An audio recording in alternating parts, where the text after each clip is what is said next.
on 12 News, a fresh start for a century-old home in Crystal. Plus, a view on all the construction in the West Metro from the people in charge of overseeing it. But first, a difficult day in court as a father admits to killing his son. 12 News starts right now.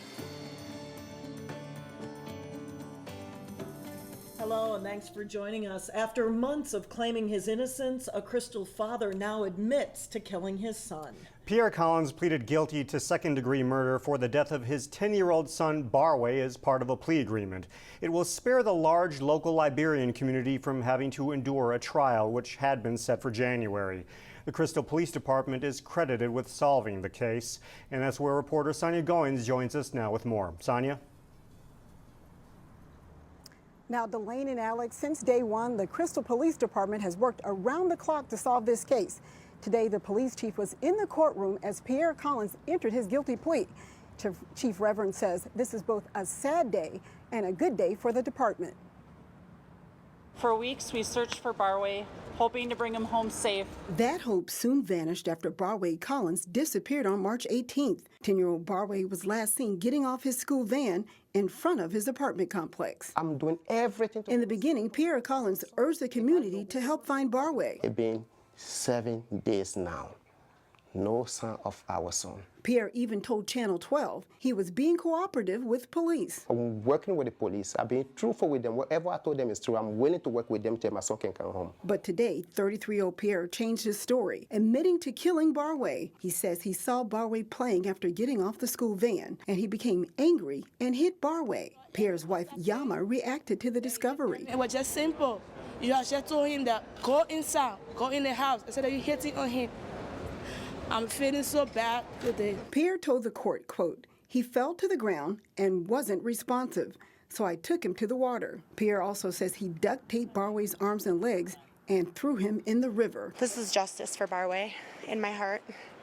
I knew from the beginning that Pierre did it. After weeks of searching, Barway's decomposed body was found in the Mississippi River on April 11th. Once found, investigators faced the grim reality that a father could take the life of an innocent child. Barway's relatives were in court today. His birth mom, Louise Kalua, was visibly shaken, but she says she forgives Pierre. I have a very bad feeling because to see a father that's supposed to protect a child, carrying a child, is not right.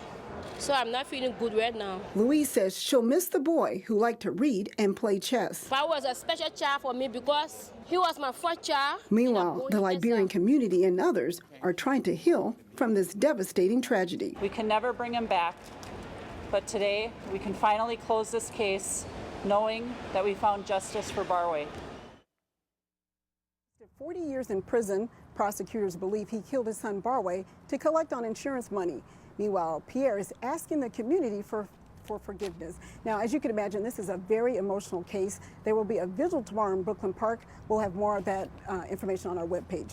Live in Crystal, Sonia Goins, 12 News. All right, thanks a lot, Sonia. Tuesday night is a night Minnesota communities take a stand against crime. Neighborhoods hold block parties to celebrate National Night Out or Night to Unite. Brooklyn Center is getting a head start on the festivities with a kickoff party tonight, Monday night at Centennial Park. Local cities typically rank high nationally for their participation compared to other cities. In a summer filled with road construction, drivers in the area have yet another project to impact their commute. No doubt it's difficult. We know, and we know the frustration, and all of us use those same roads to drive to work as well. But you know, 75% of the work that we're doing in the metro in the west is preservation work. Eastbound I-394 construction started Friday, and today was the first real test to see how the morning rush hour would be impacted. The project is supposed to make the roadway smoother. So far, Highway 55 is receiving the brunt of the traffic. So Highway 55 is pretty congested. However, that is the route that a lot of people are taking. I've heard 169 is bad. I've heard 55 is just as bad. The good thing about the 394 project is it's only 2 weeks on the eastbound side. All eastbound 394 traffic between Highway 100 and I-94 is being diverted to the carpool lanes. The project will last for the next 2 weeks. The arts and crafts market in the Northwest Metro is getting more competition. Hobby Lobby celebrated its 8th Minnesota location today with a ribbon-cutting ceremony in Maple Grove. The company is occupying a former Rainbow Food store in the Dunkirk Square shopping center. Hobby Lobby currently has 45 employees at the Maple Grove store. It competes against Michaels and Joann Fabrics and Crafts, which also have stores in Maple Grove. It's a great area to put a business. We just feel that the overall economy of the area is just perfect for what we're looking for.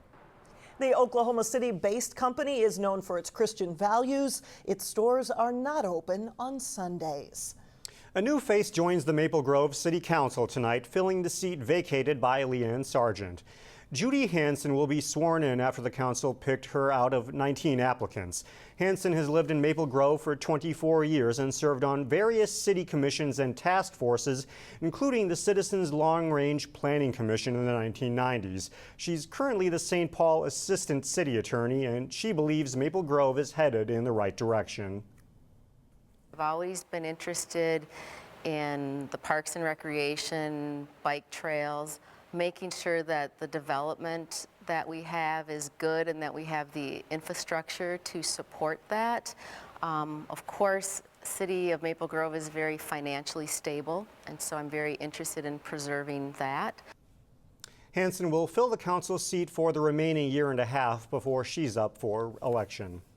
Well, for almost 3 decades, employees at General Mills have painted houses for people in need. And they were at it again this past weekend, giving new life to a Crystal Woman's home. Here's Cassie Bonstrom. For Barb Polzak, painting a stranger's home is more than just a yearly volunteer opportunity. This, I think, is our 8th. She's working with her husband and 2 kids. It's kind of a family affair. And also her work family, other employees at General Mills. Together, they're checking one big chore off of homeowner Mary Jo Kroon's to-do list. This is one worry that we've taken away from her, and I'm glad to help her. A total of 28 General Mills volunteers are painting the home at no cost to Mary Jo. We usually start up at 9, and we're finished with the house by noon. It's the 32nd annual Paint-a-Thon, a painting blitz organized by the Greater Minneapolis Council of Churches. They help seniors and those with disabilities, people who may not otherwise be able to afford the work or do it themselves. The cost can run between $2,000 and $2,500. The council rallies companies like General Mills, congregations, and other groups to form teams and transform homes in record time. And it is really kind of neat to look at the before and after, and it's satisfaction and a job well done as well. Barb loves that she's helping the community she lives in, but it's also a tangible teaching moment for her sons. I get enjoyment of knowing that I'm helping somebody else, and I think as a parent it's a useful life lesson to show my kids that it is better to help people than to turn a blind eye to them. She says it also helps break down the walls of a big company. It's kind of fun because you get people from every level of General Mills, from the new hires to the folks that have been here for years, from upper management down to the entry-level position. You get a little bit of everybody. In just a few short hours, Mary Jo's century-old house looks brand new, and the team leaves knowing that a little sweat and a lot of teamwork is life-changing. By us coming out and painting their house, they're able to stay in their home. It really makes me feel like we're helping out somebody in need. In Crystal, I'm Cassie Bonstrom, 12 News. Coming up, we are headed to Plymouth for a unique look at training future workers. Then later in sports, a strong showing by Wayzata at the State American Legion baseball tournament. But first, when it comes to the weather, Tuesday is close to perfect. We'll be right back.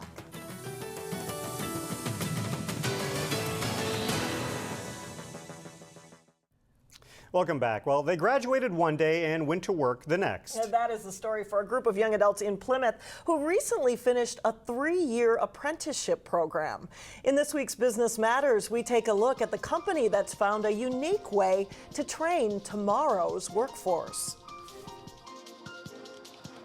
At its North American headquarters in Plymouth, Buhler Incorporated is celebrating graduation.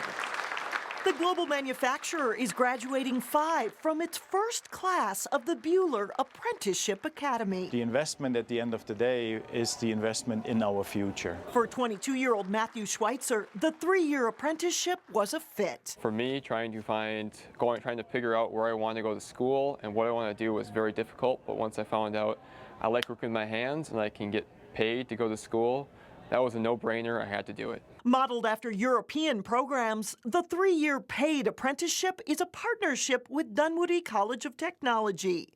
Classroom learning for mechanical, electrical, and business fundamentals is paired with hands-on training at Buhler. So it's great to be able to both learn how to do it and then show how to do it or do it. As we're going into our job, we're not fresh off the street. We kind of know what we're doing. The program caught the eye of State Senator Terry Bonoff. We're always hearing there's a skills gap, that here we have all these modern advanced manufacturing jobs and the kids aren't ready to hit the ground running, but these kids are. With approval from the legislature, Bonoff launched a statewide initiative called the Minnesota Pipeline Project, designed to expand dual training opportunities for high-demand industries. We now have up to $3 million available for our students to get their related classroom instruction and at the same time be employees and be paid. At Buhler, all 5 apprenticeship graduates have been hired on by the company.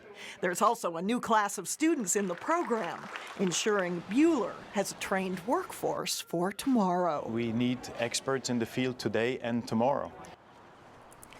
The statewide Minnesota Pipeline Project is focused on training in these high-growth fields: advanced manufacturing, health sciences, IT, and agriculture.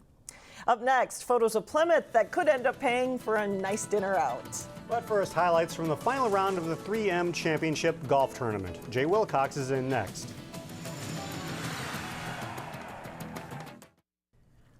Welcome back. Jay's here now at Sports, and sounds like there's a little history made on the golf course this past weekend. That's right. Not a whole lot of suspense, which is unusual for this 3M tournament, but very happy one guy, the winner anyway. Well, there are golfers who have won the 3M championship multiple times. There had never been a repeat champion. That changed on Sunday. A beautiful but windy day for the final round.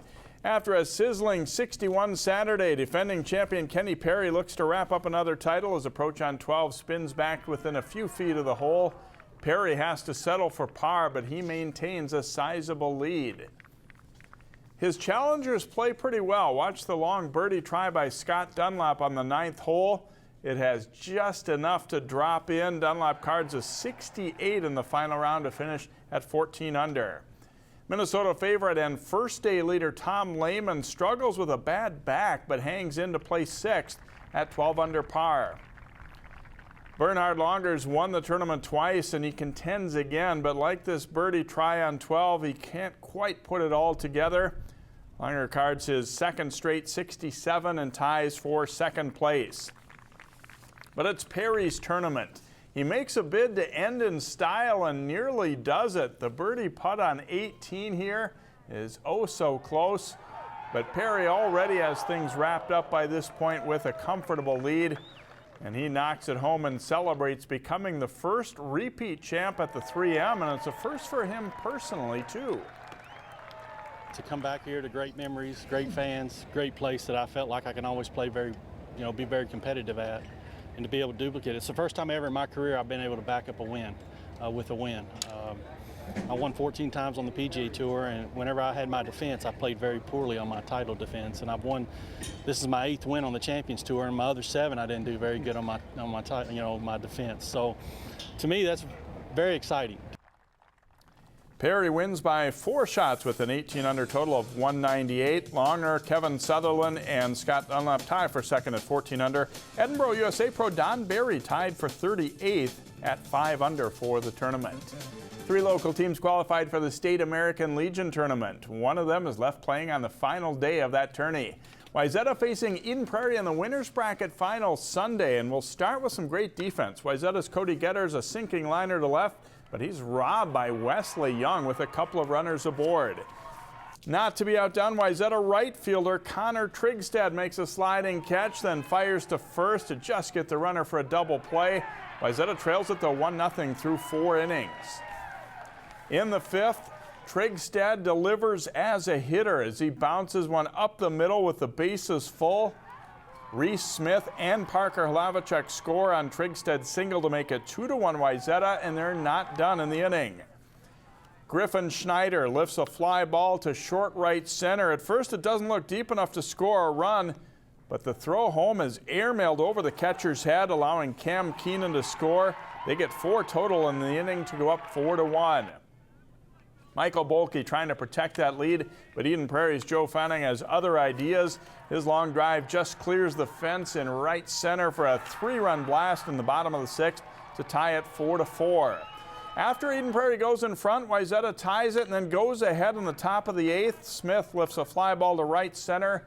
Jake Marsh tags up to score to make it 6-5. Wayzata adds a run in the 9th on a single by Schneider. They win it 7-6 to secure a spot in regional play. And Wayzata played Eden Prairie again Monday afternoon and won 5-4. We'll have highlights of that game and hear from the Wayzata guys Tuesday at 4. Osseo Maple Grove was the host for the 13 to 15-year-old Babe Ruth Midwest Plains Regional Tournament. Another local association made it to the regional final. Armstrong Cooper meeting Fargo for the championship Sunday.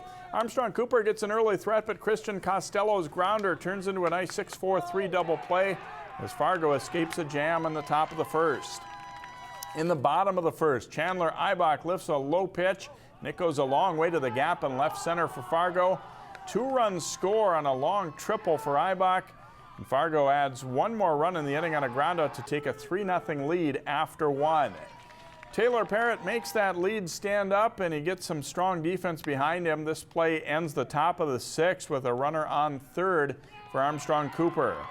A great run for Armstrong Cooper, but it ends up just short as they fall 3-0, and Fargo repeats as Midwest Plains champ. And one more note, our golf tip this week going to be moved to Tuesday, so watch for that tomorrow. All right, thanks a lot, Jay. Well, still ahead, pictures of Plymouth that could be worth more than 1,000 words. We'll be right back.